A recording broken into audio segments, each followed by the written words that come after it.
Sa panahon ngayon na puro reels, videos, trending sounds at AI graphics, may mga nagtatanong, may epekto pa ba ang plain text post?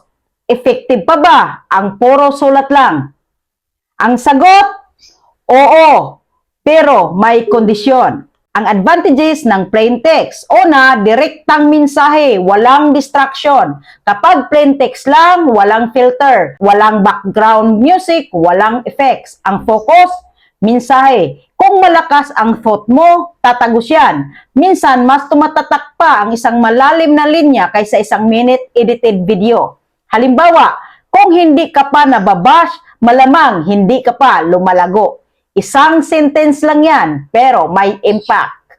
Pangalawang advantage, mabilis gawin. Hindi volume strategy. Hindi mo kailangan ng editing app, ring light, perfect outfit. Kailangan mo lang idea, clarity, at courage.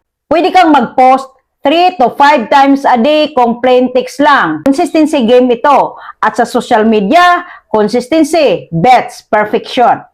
Pangatlong advantage, nakakapag-build ng authority. Ang taong may lalim magsulat, may lalim mag-isip. Kapag palagi kang may insight, realizations, perspective, makikilala ka bilang thinker, hindi lang entertainer. At tandaan mo, ang authority, hindi lang nabubuo sa ganda ng video, nabubuo yan sa lalim ng value.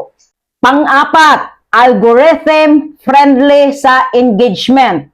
Alam mo ba, kapag relatable ang text mo, mas maraming magko-comment ng tama ka, parang ako ito sapol mo ako. At kapag may conversation sa comment section, mas tinutulak ka ng algorithm. Pero ito lang, hindi puro advantage yan. Pag-usapan naman natin ang disadvantages ng plain text post. Una, mababa ang initial attention. Reality check. Sa mundo ng scrolling, ang mata ng tao hinahanap ay movement, kulay, mukha, emotion.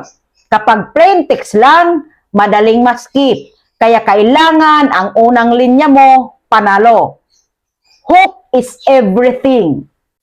Pangalawang disadvantage, walang emotional connection ng mukha at boses. Kapag video, naririnig nila ang tono mo.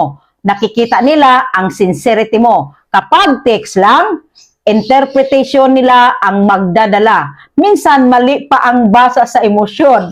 Pag kahit hindi galit, binasang galit. Kaya kung brand mo ay personality-based, hindi sapat ang text lang.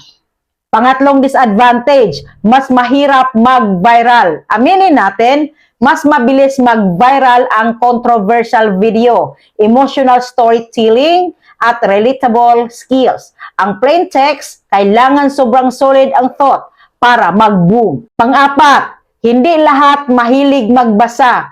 Attention span ngayon, mas maikli pa sa 10 seconds. Kaya kung mahaba ang text mo at walang spacing, scroll agad yan. Kailangan strategic ka. So ang tanong, ano ang tamang strategy?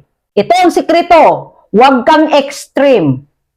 Huwag text only forever. Huwag din video lang all the time. Smart creator mixes formats.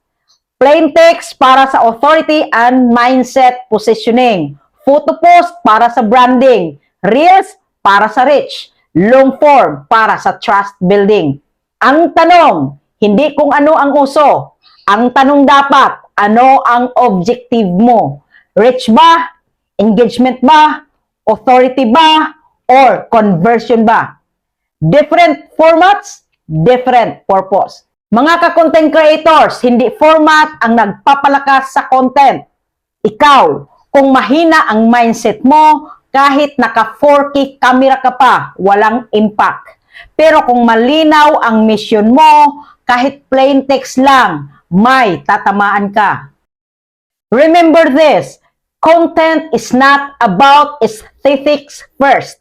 It's about value first. Kaya kung magsusulat ka, siguraduhin mong may lalim, may tapang, may katotohanan. Dahil sa social media, hindi panalo ang pinakamaganda, panalo ang pinakatotoo.